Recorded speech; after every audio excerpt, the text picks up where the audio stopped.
Hey everybody, welcome back to the show. Jeremy with National Fire Radio. Today, a very special guest on the other end of the receiving end today, which is exciting because, Steve, this is take number 2. Yeah, this one fell on me hard, man. I do a lot of scheduling, and I want to make a public apology to you. I butchered our first meeting, and I think I've done that once or twice before, if that. Out of hundreds of episodes. And so I want to formally apologize to you for screwing up the other night. And then I go racing up to the studio to make good on it just an hour late. And then we have power issues here because of the thunderstorms. And so, yeah. So here we are. So let's get through this hour. But I just want to say this. Thank you for joining me today. This is fun. I've been looking forward to this because I don't know a lot about you, which is, for me, a lot more fun. I know a lot of guys that know a lot about you, but I don't know. And so this is only our, we've only, come across each other a couple times just in, quick conversations or what have you. A lot of the same people, but only run into each other a couple times. Yeah, and you know what I talk about a lot? I talk about the circles, right? Everybody has their circle. And, and then you're involved in multiple circles. And then one guy in your circle intertwines with another circle over here. Next thing you know, they bleed into each other. And that's how I truly think how this all really works is because of that. It's really the relationships we make and your willingness to reach out and meet people. And I'm grateful for it. If you pay attention in your fire service career and, you do the right thing, you wind up in the right circles, and lo and behold, you meet the right people, Were you always like that? Like when you were young, like when you first got into this? I know before we started recording, we were talking about how you got involved early on. I mean, you said, an explorer, and then truly you got hired at 19 years old in your career. And so that's kind of young, but did you know then, did you have the same ideas about like latching on to a mentor or people that could steer you in the right direction? Or were you just young and dumb like I was? There was, as far back as I can remember, there was never a question of what I wanted to do. My father was a volunteer fireman in the town that I grew up in. Okay. My whole life growing up, I had family in the job in Manchester, in the administrative side of things. And, it's funny when you're in high school and you start migrating towards the same people, right? I joined the Explorers in high school, and I met my lifelong friends. Last weekend, I went to one of my closest friends' wedding, who I met when I was an Explorer at 16 years old. And they have family and friends, and then the next thing you know, you meet a few people, and you keep your mouth shut and you pay attention, and you do okay. Yeah, I mean, I'm fortunate too, right? Kind of similar in your story, but the guys that I grew up with in the firehouse have gone on to incredible careers all over the country. And I'm grateful for that because our volunteer department put out so many great firemen. And, and so I think back, and that is truly, I'm one of the only guys that stayed back because my career went elsewhere, which is why I truly ended up where I am today with National Fire Radio, right? Is because I wanted to do more and was seeking something later in life. But, I think about the circles early on and the friends that you make and the laughs that we have. And the one thing that truly sticks with me is like the job is the job, but it's and the fires are the fires, but it's the people that we go to fires with that matter. And that's what makes the story. That's huge. You mentioned having mentors and friends. You don't know it. I didn't know it when I was a teenager, but I'm looking up to people. My buddy's dad is a rock star fireman in a small city in New Hampshire, and we're looking up to people going, boy, I'd love to do that. I didn't know that what mentoring meant. You know what I mean? Yeah. So, and then lo and behold, my dad is my biggest mentor. I mean, he got me into this thing, and whether he knows it or not. And then I went off to college and I did an intern program, and, I met somebody there who was, oversaw the live-in program, huge mentor, right? My fire explorer, advisor, huge mentor, right? Then you get into the job, right? I get hired when I was young and so on and so forth. There's a couple hundred people that I work with. They all became my mentors. You know what I mean? You learn stuff what to do, so like good things, and you learn bad things. You learn what to do, you learn what not to do. So yeah, I mean, people ask all the time, well, who's your mentor? I can narrow down a few names, but at the end of the day, everybody I run into is my mentor. You know what I mean? I feel very much the same way, because I think every interaction you get something out of it, right? For the most part, whether it's good or bad, right? And sometimes the best lessons are taught by the people that failed the most, that's led you astray, right? And what I don't want to be like, but I know that mentoring is a two-way street. And I know when I was younger, I did absorb a lot, but I could have absorbed so much more if I let my ego settle down a little bit, and you have to be willing to be mentored. And I guess the next logical question for me then is, you mentioned to me before, you've been on the job for 27 years in Manchester. And I followed up with that question. Are you one of the more senior guys on the job, or are there guys with longer longevity there? And you said, actually, I think I'm one of the more senior guys now. And so what does that look like today? That's a really interesting conversation. 27 years. I don't think you're going anywhere anytime soon. I think you still. I mean, it's not my business, right? I'm not asking. I'm not asking what your future looks like, but I think you got a lot more in you. I want to. Yes. But I'll be quite honest with you. I was just joking around with my wife the other day. Other than a few stitches, a crooked finger, and a couple of concussions, I've been lucky. Yeah. Why push it? Yeah. This place owes me nothing, man. Like, this was. I've had a great career. I've had a very lucky career. I've been lucky enough to work with great people. I was able to, be assigned to a lot of the good companies, and I was not seriously injured, So I never thought I would be that person and be like, well, we got to kind of look at the money and the time and blah, blah, blah. But, when we get part to of it, though, for sure. When we get to that 30-year mark in a few years, how much longer are you going to keep going and push your limit, push your luck, Yeah. And as for being one of the more senior guys, there are obviously people above me, but I don't know. That happened yesterday, I guess. I don't know. It happened. It's everything is generational, right? Like, when I got hired in Manchester, you still had a couple of Vietnam guys kicking around, but the guys that were above me, the young guys, were those mid to late 80s dudes. You know what I mean? And that's who I learned from. Well, you do the math and you put 20, 25 years onto that, where are we? They're all leaving. Yes. In a rapid succession. Yes. And it's not that they want to, but they've put their time in, they put their career in, and we have to hire for them. So our job went from senior to young very, very quickly, and it's probably not the first time you've heard that. No, it's very commonplace. And in fact, not too long ago, a lot of cities were offering incentives for guys to go. And so there was a mass exodus, at least down in like New Jersey, New York area, where a lot of guys took the packages that were offered and walked out the door, and they would be silly not to, right? And so, there was a lot of that. But the job is trending younger across the board, and you do hear it everywhere. And I guess for me, like, okay, now what?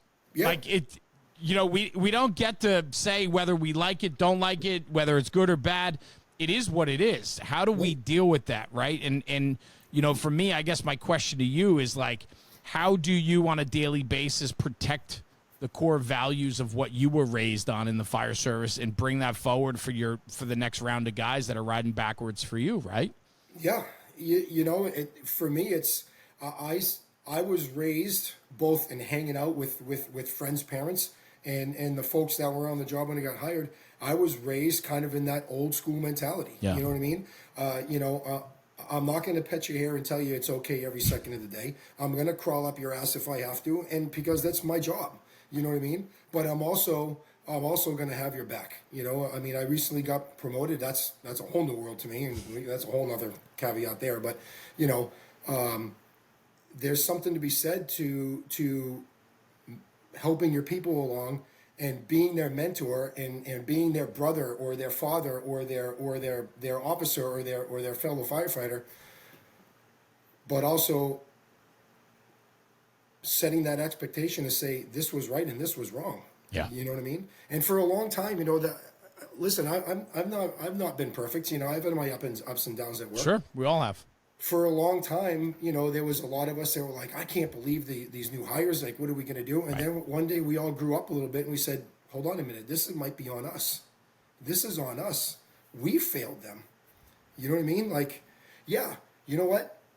The generation that's coming in now, they may not have that technical background. They might not have the trades background. So we're going to have to start a little bit farther back and work them up. All right. We have to work harder today. Yeah, 100%. 100%. But I don't teach at the academy much anymore, but when I left there several years ago, that was evident.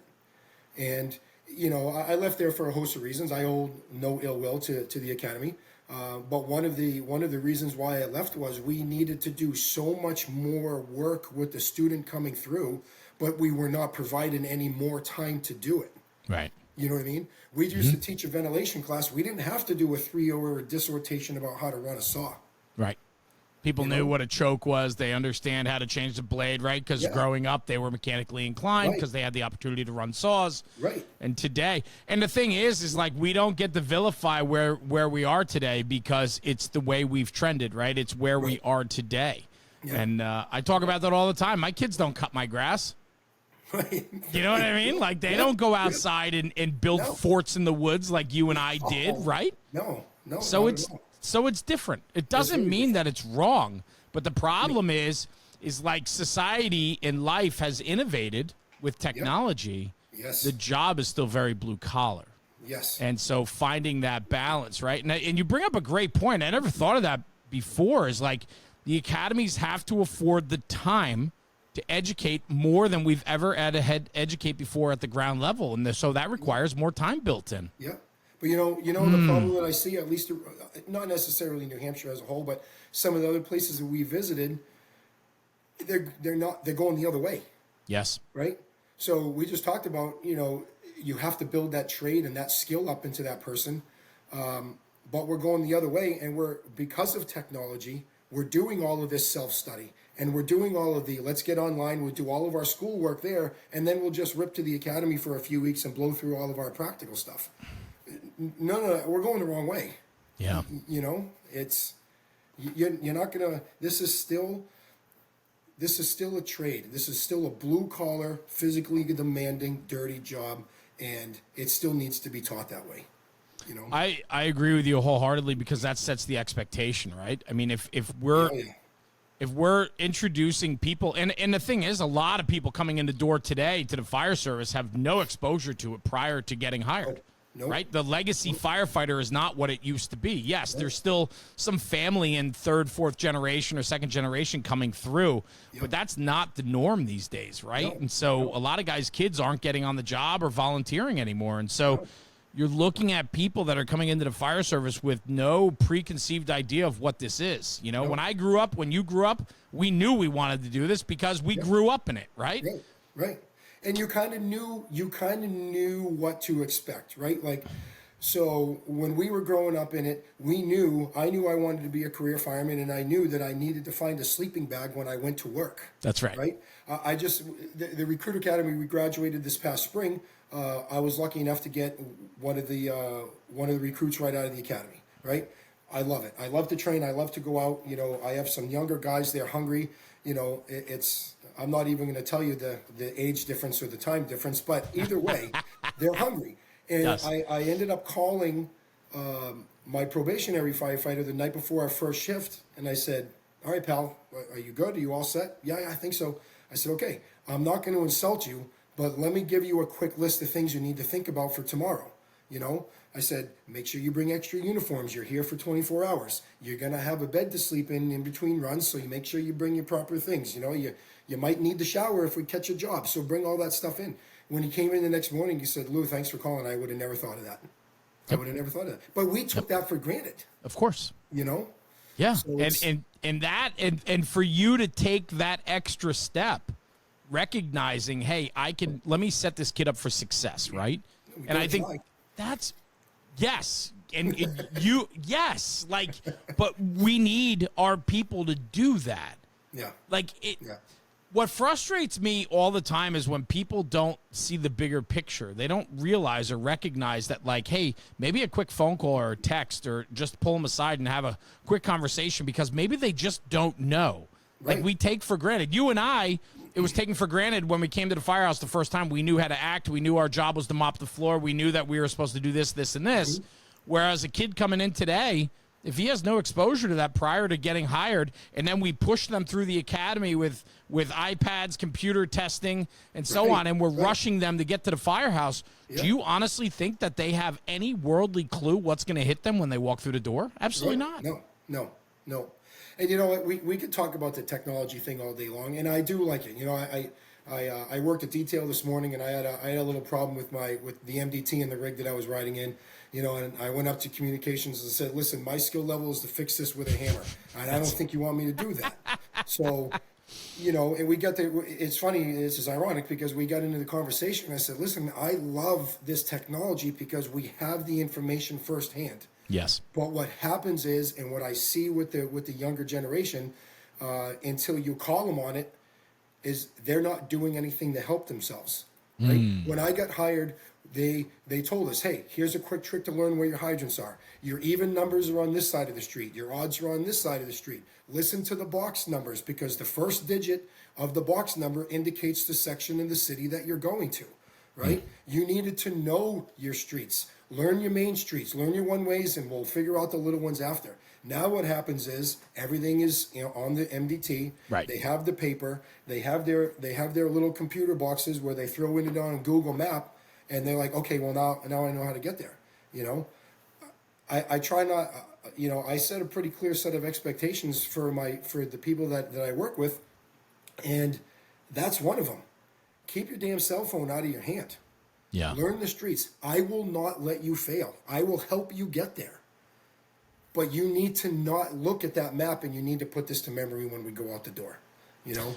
There's so much to that, and it's those little nuances that sets you apart. Like anybody can look at Google Map and get somewhere, right? Of course. Yeah. But it's knowing that street actually dead ends, and then the numbers pick up in the 600s across a grass median that you have to, right? It's like it's that type of stuff, and or knowing when you have to hand jack a line through an alley because it's a closer lay than you know what I mean? Like that is when you get out into the streets and actually learn it. Those are the nuances of the job that set our people up for success. Right. And I agree with you 100%. I say it all the time. We got to walk with our heads up, not with our heads down. Our heads are always down today looking at our phones and too involved in our own crap and not looking up and looking around and taking it all in. There's so much to that. There really is. There really is. You know, you mentioned technology, and it's kind of funny, right? Because it's this like dichotomy of the fire service today where guys like you and I, 27 years in, right? I have almost 30 years in the fire service, right? Fantastic. When you look at that, and then you go to dispatch today because your iPad wasn't working and you want to fix it with a hammer. And yet we have some older guys in our fire academies blaming the kids for only knowing technology and not how to start a saw. Right. You're right. You're absolutely right. It's the same. It's the same but different. Yeah. And it's like, what are we doing about it? We got to put the work in to educate one another, right? If you have the blue collar stuff down, I need you to put more time in to educate the kids that don't have that mechanical aptitude today. But those mechanical aptitude kids that are they're lacking that, but they have the smarts on computers and cell phones and tablets. Let them in your world and say, hey, bro, can you help me fix this? It's a give and take, and it's a beautiful relationship when it works. Yes, it is. It is. And I am not bashful to say that I often ask the folks that I work with, hey, before I do fix this with you know, whatever, here's my password. Can you give it a shot? And they look at me like, really? And they're not even looking at the screen when they're fixing it for me, right? They're just giving me the, you know. You just got to remind them. Yeah, you just got to remind them, though, don't judge, fellas, because you're going to need me one day. That's right. You're going to need me. And when you need me, it's much more of an emergency than I need you. Yeah, that's right. House software got you buried in tabs, logins, and paper sign-in sheets. You've got one system for training, another for reporting, something else for alerting, scheduling, inspections. You get the idea. That's why departments across the country are switching to Alpine Software's Red Alert, the tailor-made fire service software that brings everything together in one system with one bill and no more paperwork. Red Alert replaces your pile of platforms with a single, customizable solution that handles training, alerting, inspections, truck checks, percentage reports, award points, ISO prep, OSHA tracking, the list goes on and on. Everything you do your way. No two red alert systems are the same. Alpine builds your software around the unique needs of your department. And when it's time to switch, Alpine will convert all your old data with no setup fees at zero risk. Their entire team is based in Rochester, New York, which means no support runaround. You can pick up the phone and speak to somebody who understands the fire service and gets your issues fixed. With over 30 years of trust and an average customer tenure of 19 years, Alpine's mission is to be the last software purchase your department ever makes. It's battle-tested, firefighter approved, and nearest ready. So if you're ready to save time, reduce costs, and finally get control of your operations, visit alpinesoftware.com for a completely free consultation. That's alpinesoftware.com. Red Alert by Alpine Software. Built for the job, backed by firefighters. You mentioned something I was thinking about. I know RIT is important to you, right? You know, you were involved in with a couple guys writing the policies for Manchester and so on. And what you said too, which really resonated with me, was you mentioned RIT, and then right after that you mentioned Mayday, and like they obviously go hand in hand. Mm-hmm. But when you're writing policies and teaching RIT, are we teaching the Mayday also? So, are you know what I'm saying? Yeah. So, you know, the Mayday and the RIT, you know, I understand that that's very important facets of the fire department, right? And the self-rescue piece is very important, right? That's actually where, you know, not where, but the things that we've been doing over the last several years, you know, to prevent that Mayday from happening, right? But, you know, they do kind of go hand in hand, and I'm not saying that we do anything, right? We are one small little mini piece of a community in a little small New Hampshire in the top right corner of the U.S., right? But, you know, our policy is blended. We don't have two separate policies. We don't have a RIC policy and a Mayday policy. It's all encompassing into one. And I'm not saying that it's right or wrong, but generally one hand washes the other with that. So that's my point. Yeah, I love it. You know, why separate them? You know, go down that road a little bit more. Where'd that mindset come from? Because a lot of places they're separate items, right? We train in Mayday, right? Mayday. We go through it, right? Or, you know, whatever you use, you know, whatever your policies are. But I love when they are one in and of itself, and they go hand in hand, right? Yeah. And so when you're writing policy or training, it's a great way to hit on two topics at once that complement each other, obviously. Yeah. I mean, it started with us, right? So it started with us just like everybody else. You know, the RIT thing was kind of being sprinkled into the fire department however many years ago, and it was okay. You know, now we have to sell the folks who've been around for a minute on that, and you know, we started sending a rig as a RIT team, you know, or a fast truck, whatever it is that you call them, and you know, that kind of turned into, well, this is the norm now, so let's expand on it and let's make it better. You know, and we had a policy, and it was put together by some great people, and you know, it was piecemealed from other places. We had a significant administrative turnover over the last few years, where we have some fantastic chiefs up there now, and young chiefs, all around. And they said, you know what, we have not looked at some of these policies in upwards of sometimes 20 or 25 years.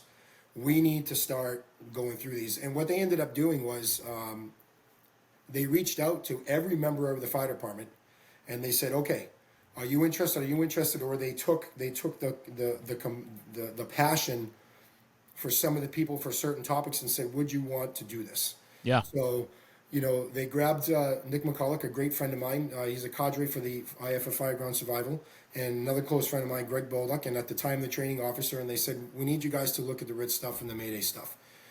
It's something you guys have always been passionate about. You've done a lot of training. Let me correct that.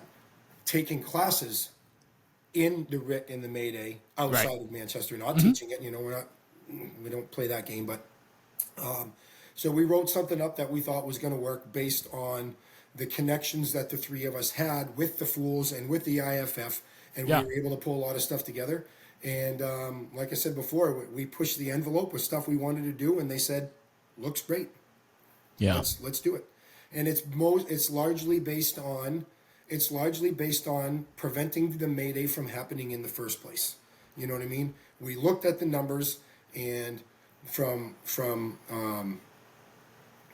the firefighter rescue numbers, and realized the RIT teams were not doing all of that much. But if we can prevent this stuff from happening, let's focus on that. Let's focus on the self-rescue piece. Let's focus on preventing these issues, and we're only going to help ourselves. So that's kind of where that came from, you know? Yeah, yes. I mean, I love that. And I love focusing on self-rescue. I mean, I can't stress enough how I don't think we do a good enough job telling guys that you have to fight for your own life. Yeah, exactly. Like, you know, and I think, you know, what I worry about, this is a true word. I'd love to get your take on this. As the job trends younger, volunteer career, we have a lot of young firefighters out there who are afraid to make mistakes. Mm-hmm. They're worried about the repercussions of mistakes, and this is a generational thing, right? They're right, and so and not detrimental. This is just who they are in the way they think, and so what I worry about is the inability or lack of wanting to draw attention because they might have made a mistake, which leads to a Mayday. Correct. When in fact they should be transmitting that Mayday even before they have to think about that in their brain. And when you think about that, it's then what are we teaching them? So many of these RIT programs tell them we're coming for them. Mm-hmm. You know, here's the thing. But what are we doing to teach our people that they have to fight, meaning you take it bull by your horns and take your own life into your freaking hands and get yourself out of the situation you're in. Yes. And that's it, Steve. To me, that's one of those things that I don't think that message is driven home hard enough to guys. Right. And you know what?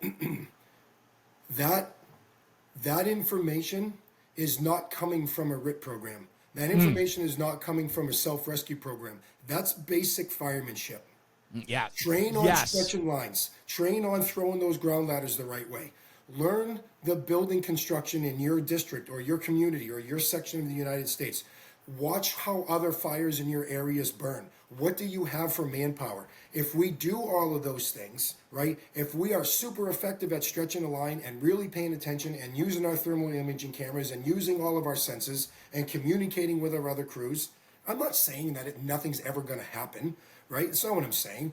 What I'm saying is we can throw all of that RIT and self-rescue information out there, which is fantastic. But if we train hard and if we do well, I can't use the word perfect, right? But if we do well with those basic firemanship skills, that's going to reduce the potential of us having a problem, right?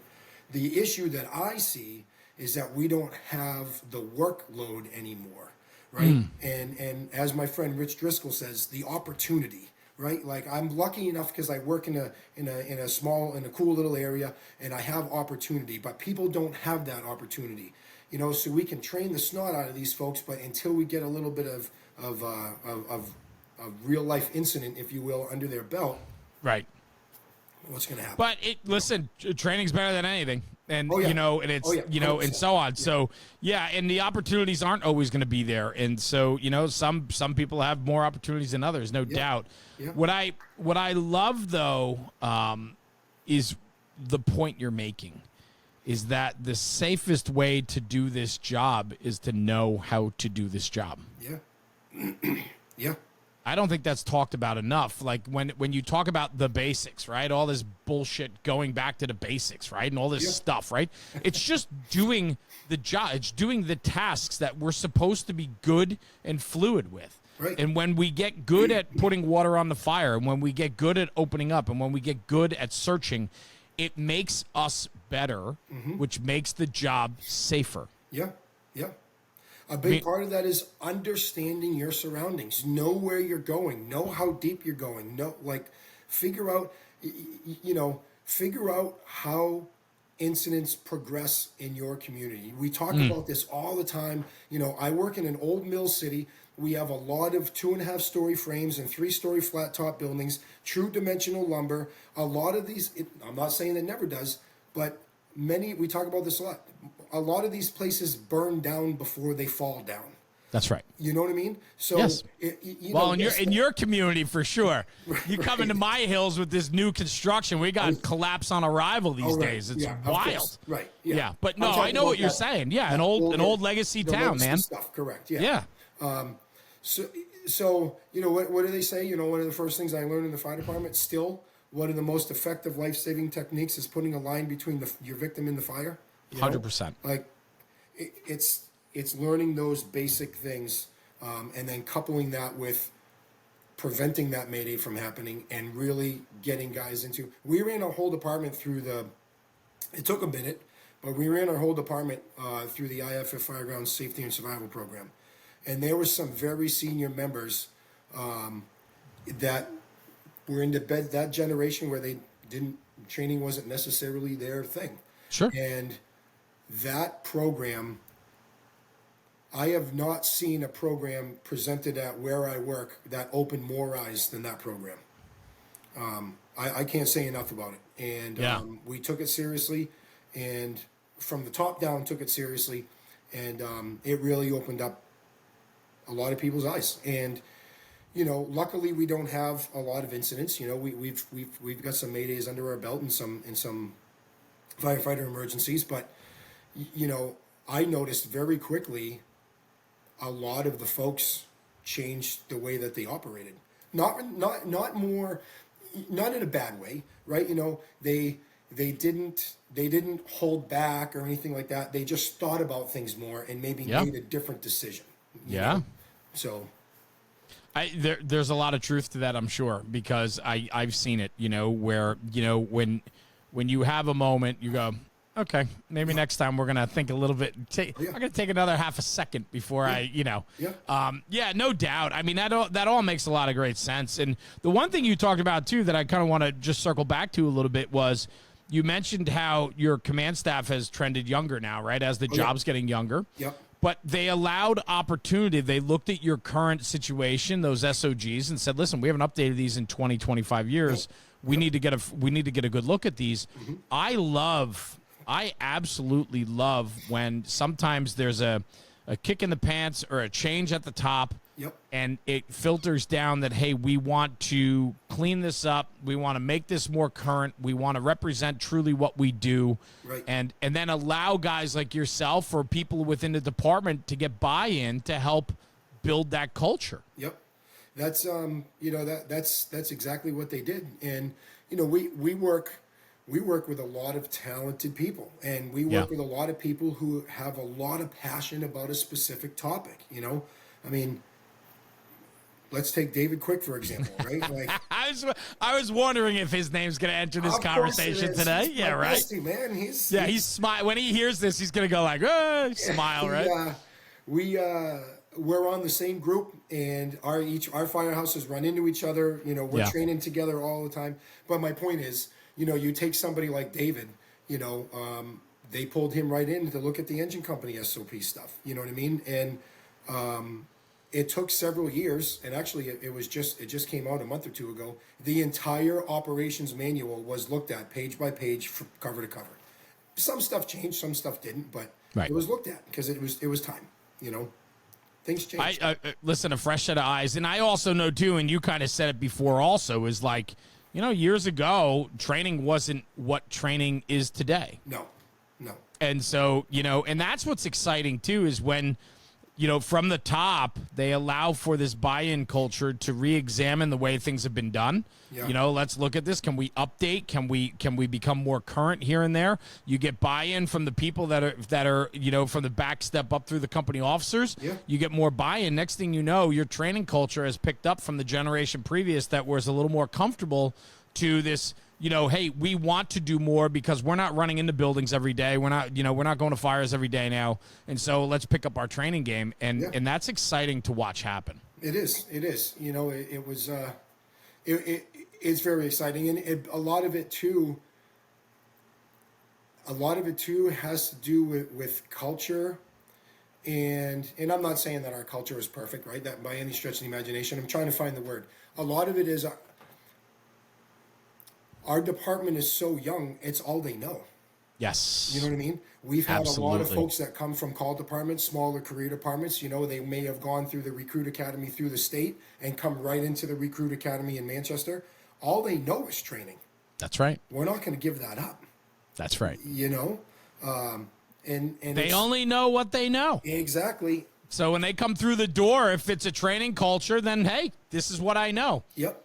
And we're going with it. We're taking Yeah, advantage of it. You know, That's exciting. Yeah. Well, but it's fun too because I have to think for a guy, you know, one of the more senior guys in your job, right? You know, it's got to be exciting for your backstep kids to see you're still excited about going out and putting hose in the street, right? Yeah, yeah. And that's even coming from a guy that rode a truck for how many years, and now you're the lieutenant of an engine, right? And we can't talk about hose in the street right now. It's not good. Well, we're gonna get to the. I got a little note on my notepad here. It's this truck with an arrow to the engine. That's always a fun conversation. Yeah.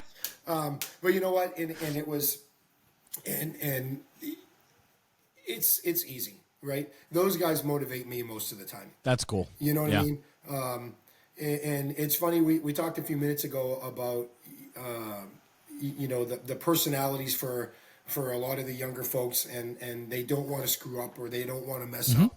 And you know, I've had a conversation with one of my guys, and I get along exceptionally well with him. You know, great dude, and you know, I pulled him aside one time. I'm like, "Hey, pal, listen. Like, what's up?" And he shut the door, and he says, "I'm afraid to screw up in front of other people, especially when we're training." I said, "Let me tell you how many times that I've screwed up." Sure. You know what I mean? Like, Yeah. I'm still learning. When I retire and I read an article or listen to one of your podcasts, I'm still going to be learning. It never ever stops, right? I said, when you can get over that, two things are going to happen. When you can get over that, you're going to be able to retain a lot more things. And I said, you're not working for the people that you used to work for. I got you, right? Yeah. We do this together. We do this as a group. We are going to go out with other companies or other people who are in the same boat, and we work things out. This is why we train, right? If we screw something up, you know, what do they say? We train in not until we get it right, but until we can't get it wrong. You Right. know what I mean? So Yeah, 100%. you know, and you're right. It was a confidence thing, and we talked about it, and we worked through a couple of things, and you know, things aren't perfect by any stretch, but now it's much better. You know, Well, I can tell you this. First off, thank you for sharing that story because that story is going to resonate with so many people you don't even know. And that's why I brought it up because I've had these conversations. Yeah. I know what people fear. They don't fear the fire as much No. as they fear about failing in front of their peers. right. It's wild, right? Yeah. And like when you think about that, it's where we are. And so we have to address that on the everyday to know that we're making a connection because my biggest fear is somebody not calling a Mayday and dying Yeah. because they're afraid to call a Mayday. Yeah.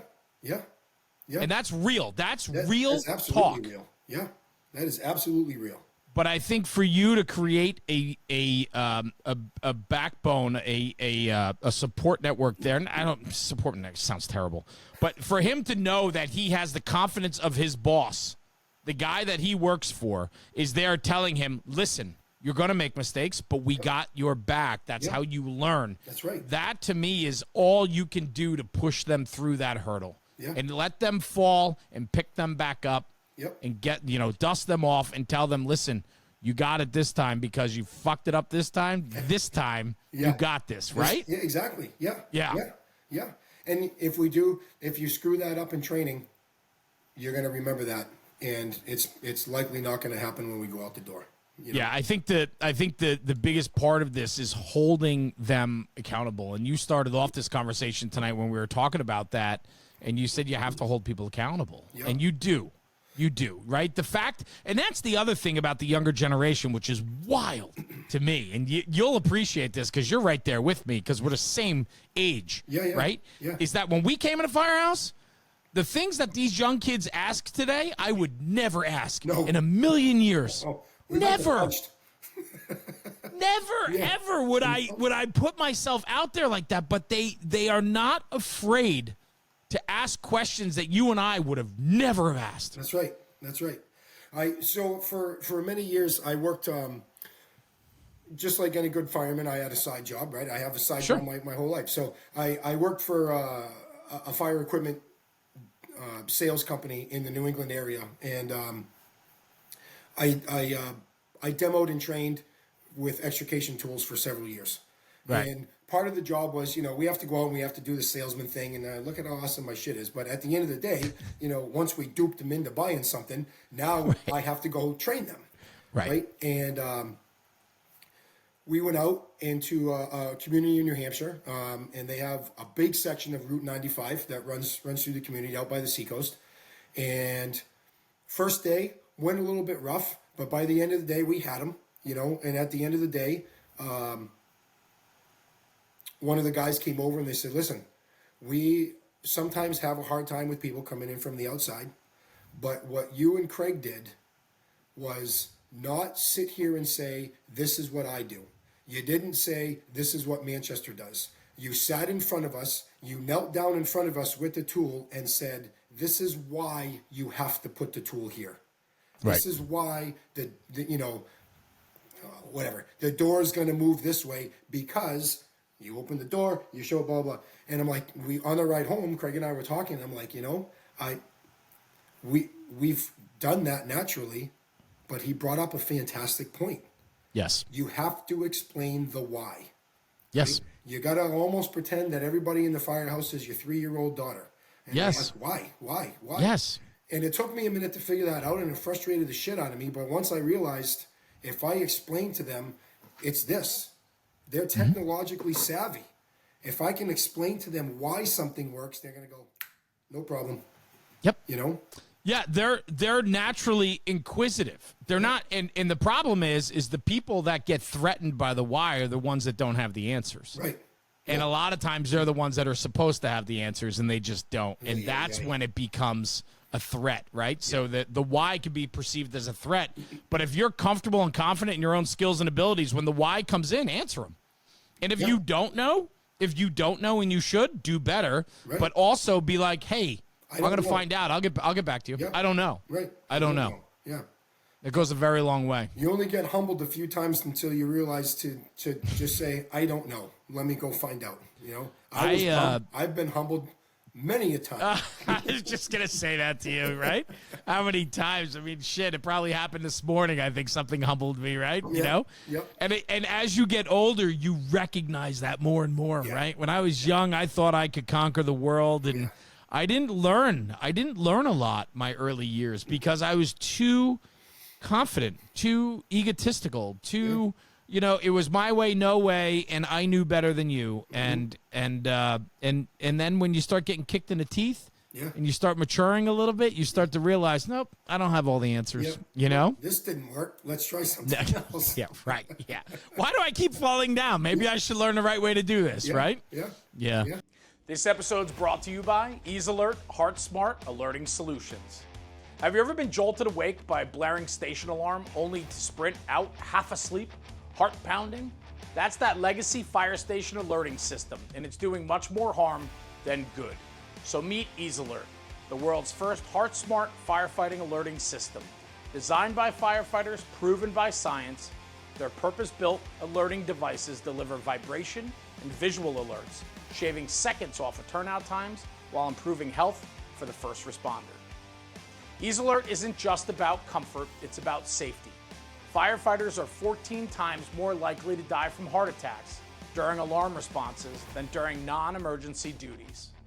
EaseAlert's HeartSmart system slashes stress, improves performance safety, and allows you to be the best firefighter you can be, on duty and at home.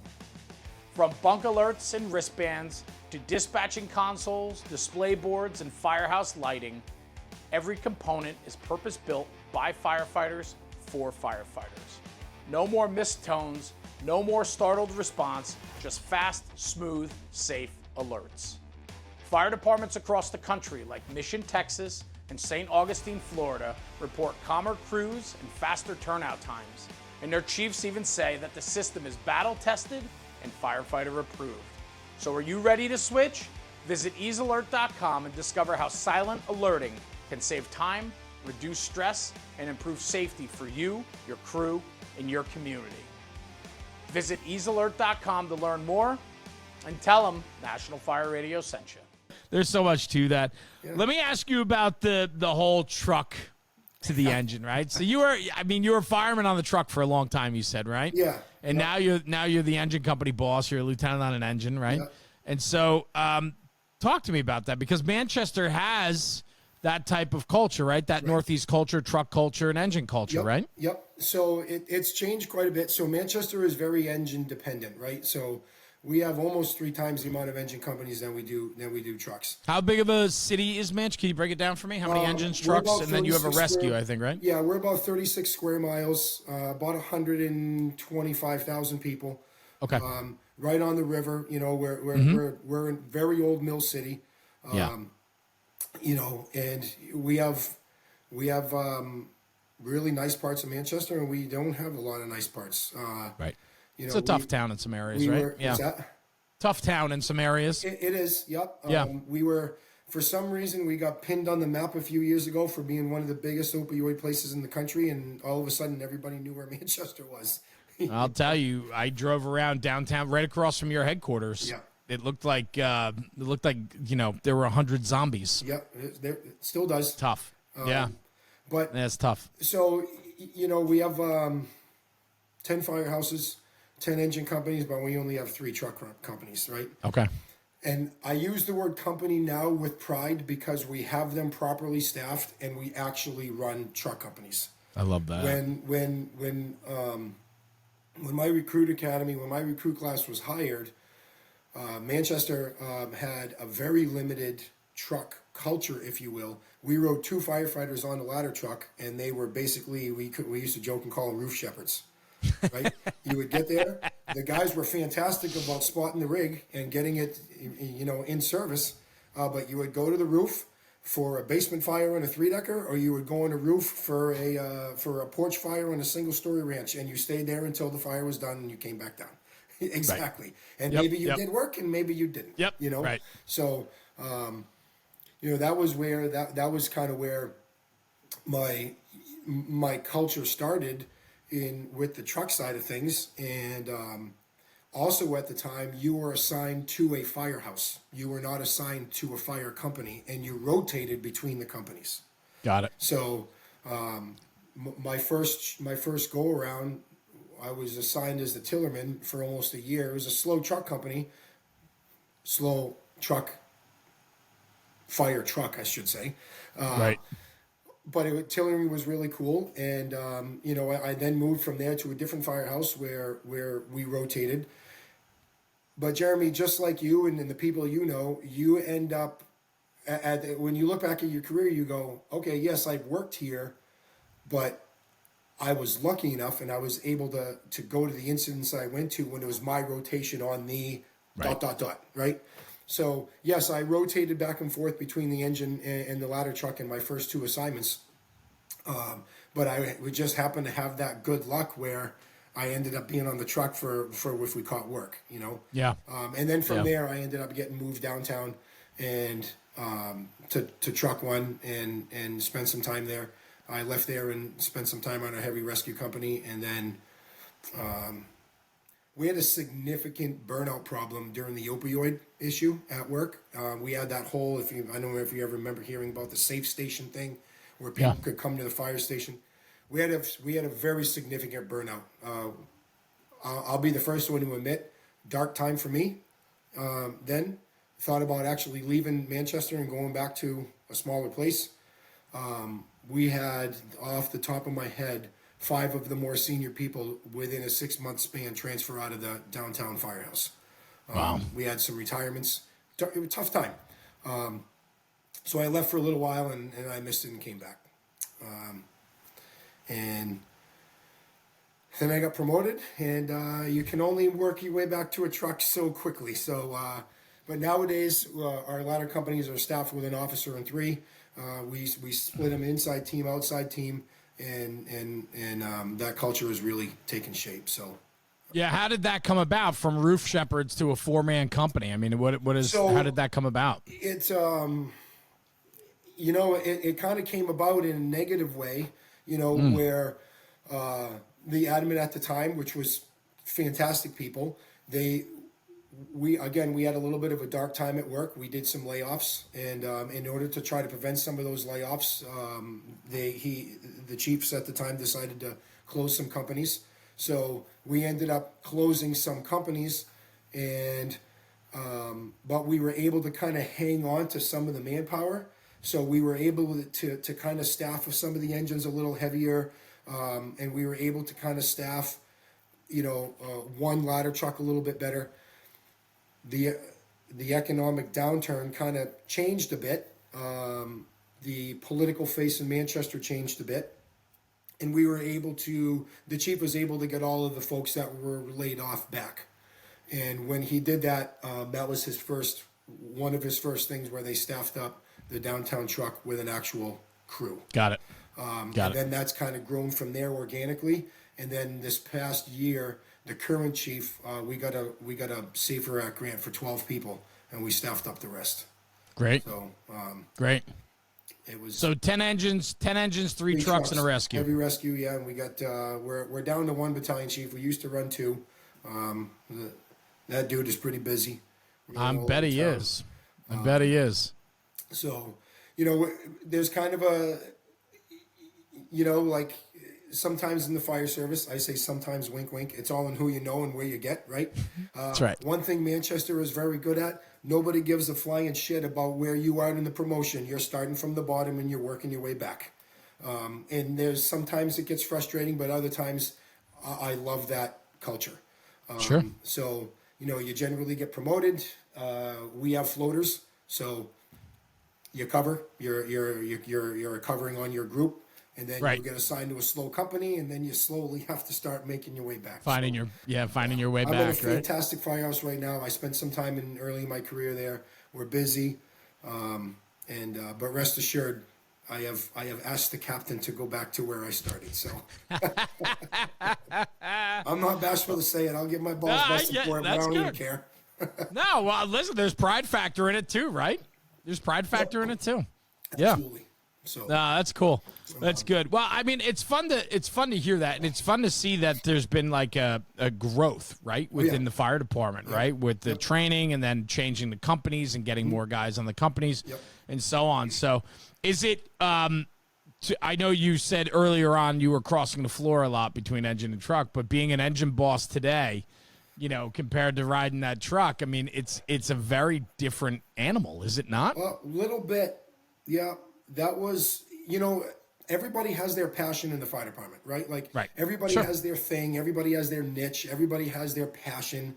And, sometimes that's driven on reading a book or meeting somebody and say, boy, this is what I want to do. Other times it's where you kind of wind up, and I just like that kind of work. And so that's what I studied and that's what I enjoyed, passing that information off to other people at the academy, or if I help out the fools or whatever. But that more importantly was what I was comfortable with. Yeah. Right. I was never comfortable being on a line, and I will admit to you, I wasn't on a line very often because I caught my rotations on anything cool when I was rotated into the truck. And, for a whole host of reasons, it took me about 25 years to get promoted. A lot of that was by choice, but a lot of that, some people believe that I could be a little opinionated about where I work. So sometimes, but here I am, and it's all part of the story, Steve. It is, it is. It's all part of the story. It is, right? But it makes you who you are. And I was gonna ask you, like, being in the engine right now, though, right? It gives you perspective and maybe a renewed appreciation for what the truck does too, right? Because when you're on the opposite, you're on the receiving end of the services provided by the truck, and so I have to think that if you find your way back to a truck before you decide to, venture off onto something new and exciting, there's a renewed appreciation, I would bet, for what the engine does. Yeah, there is. And the two truck companies that run into my territory are fantastic people. I've known them for a long time, and it's good. But to get back to your question before, it's a learning curve, and I love every second of it. You know, I was thrust into going from a 25-year senior backstep fireman to a greenhorn lieutenant, also being assigned to an engine. I had a shit ton, which is a official unit of measurement, right? A shit ton. Yes, whatever. it is. I had a shit ton of stuff to learn all at the same time, and it completely reinvigorated my love for the job because I was stale. You know, I loved what I did, but I was stale. You know, So, and thank God I have David on my shift, so I call him almost every day. Hey, talk your head off about hose, right? I need this. I need this. Water. Yeah, you know? yeah. And he tells me all the time, one of these days, I'm pulling all this information back from you, and you're gonna owe me big. So, okay, that's man, cool. Whatever. You know, I mean, it's great to be able to have resources and friendships like that, you know, and that's what makes us better. And I love this storytelling because it's exciting to hear that, you know, even after all these years, you're still a student and you're still, you know, you're finding yourself falling in love with it again for a different reason and all of that. And I guess that kind of transitions me to my next question for you about the training aspect of the job. I mean, we talked about working at the academy at some point, you know, helping be a part of the RIT and Mayday policies. Yep. But you also, I mean, you got your Fools hat on there. You mentioned the New England Fools before. I mean, this is something based upon brotherhood and the want for more. Yeah. And typically it's training. And so where's that come from in you? Like, have you always been that way? And then how did you find the Fools, and what's that look like for you? You know, like we talked about before, I mean, this was never, I can literally think back as far back as my brain will allow me. And there has never been a question that this is my life, you know? Right. And I love it. You know, I love everything about it. So why not make the most of it, right? Right, exactly. Yeah. You know, I love what I do. You know, a lot of times when we do classes and people laugh at me because I can get animated and my hands go 100 miles an hour and, you know, I talk faster and louder. And, you know, for a while I was kind of bashful about it, but now I'm like, you know what? I make fun of myself about it now. I said, listen, who I am. I love what I do. And, when we get into this, I'm gonna get all cranked up, and you're gonna laugh at me. But we're gonna have high five and drink a beer after. So, it's just always been who I am. I don't know if I learned it. It's just the people that I hung around with, and the people that I looked up to. It's just what they do. And so it was just naturally obvious that the Fools was something you needed to be a part of. Yeah, and you know, I didn't know what it was all about. You know, Rusty could tell you a little bit better. He was on here, you know, a little while ago and kind of giving you the history. There was several chapters in the New England area. I had never heard of them. You know, there was a time in Manchester where people like us were, I don't want to say laughed at, but we didn't talk about the shit in the fire service that we did outside the walls of the job because we got our balls busted. You know what I mean? Yes. So, and it was actually, I think it was Greg Bolduc one day. He's like, hey, you know, we got this thing, you know, it was 2003 and the Fools were just, the New England Fools were just kind of coming about. He's like, hey, let's join. I'm like, okay. I think it was right around 03 or 04 or whatever it was. And I never looked back. One of the coolest decisions I ever made. Man, did I meet some great people and some close friends, and you know, I've cried on those guys' shoulders. They've cried on mine. I've laughed with them. I've fought with them. You know, it's been amazing. You know, I got married and had kids, and when that happens, sometimes you know, I don't want to say your passion because it was always there, but my daughters were young and I had to make a choice, and I stepped away from some of the extracurricular fireman activities, and I got divorced, and that took me away even more.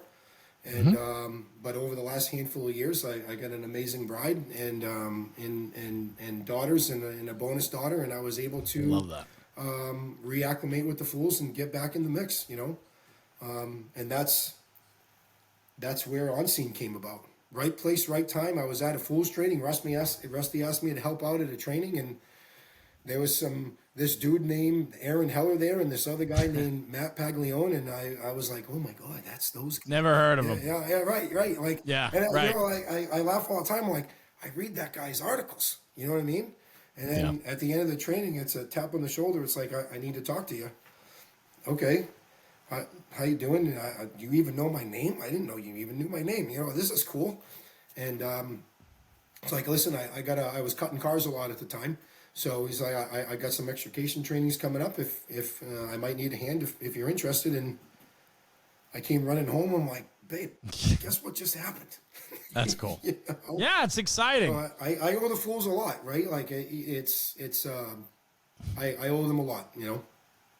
So.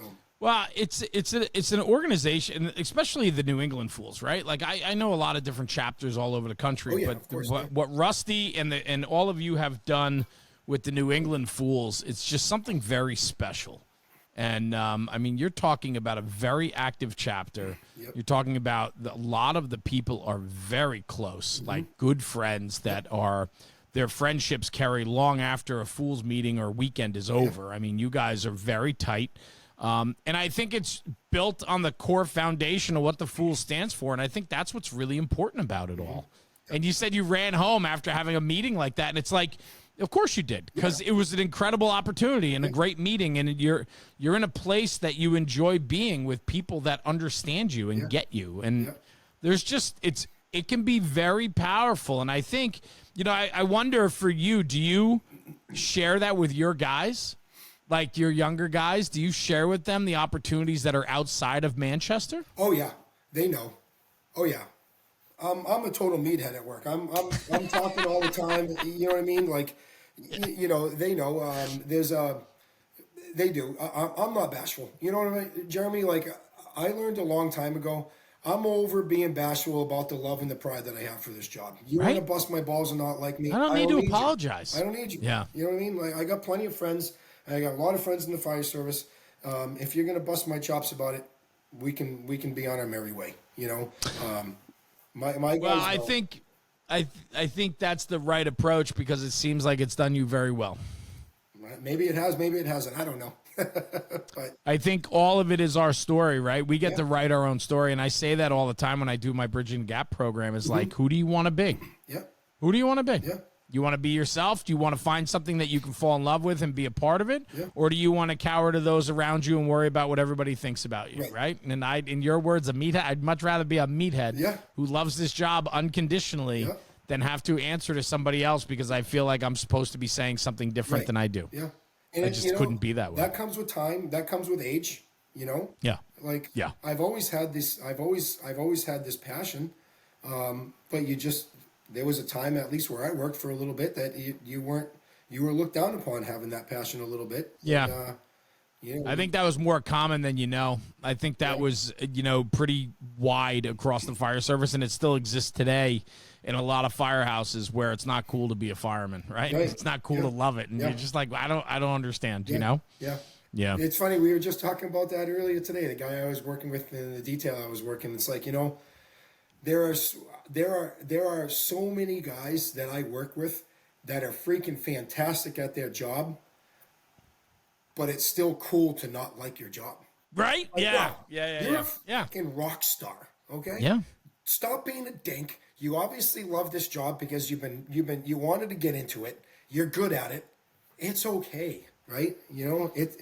I hate using other people's lines, right? Because it's okay to love the job. Right? Yeah, for sure. You're not going to get looked down on. There's 200 people here that all wanted to do the same thing, And you wonder that if that stigma can be erased or removed, and the guys that love this job but are afraid to talk about it or don't feel like they want to share it, we're all missing out because of it, and the job suffers from that. And I can't ask people enough that if you're closetly in love with the fire service and you're not out there shouting it from the mountaintops and talking to these young kids and pushing them to fall in love with it, you're doing a disservice to everything that this stands for, man.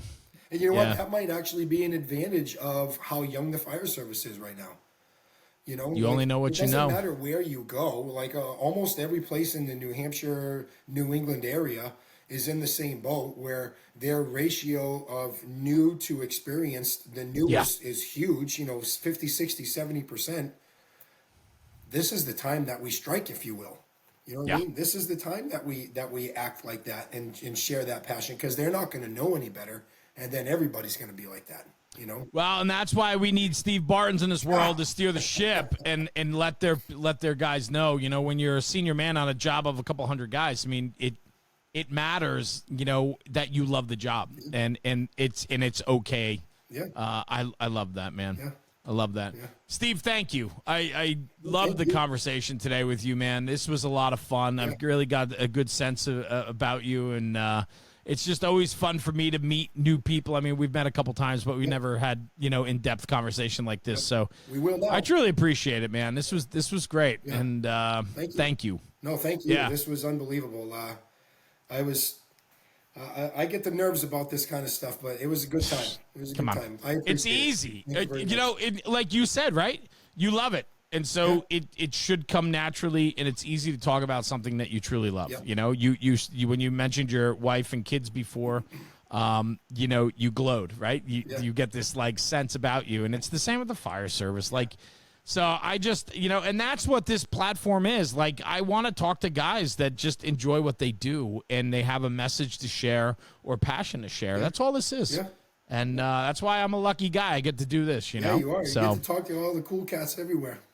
I do, and now you're one of my cool cats. So thank you. I don't know about that, but I appreciate it. No, I do. I really do. Steve Barton, thank you very much. Manchester, New Hampshire. I appreciate you being here, Lou. Thank you. And stay right here. I'm going to sign off the podcast. I'll come right back to you. Okay. Very good. Thank you very much. Cool. Guys, thanks for tuning in for another episode of the National Fire Radio Podcast. Steve Barton, a lieutenant out of Engine Company number 5 in Manchester, New Hampshire. What a great conversation, man. I love it. I get to do this. I'm the luckiest guy in the fire service. And do me a favor, like we were just talking about the love of the job, take this conversation, take it back to the firehouse and talk about it, because when we're talking about the job, we're making the job better. We'll see you at the next one. Jeremy, National Fire Radio.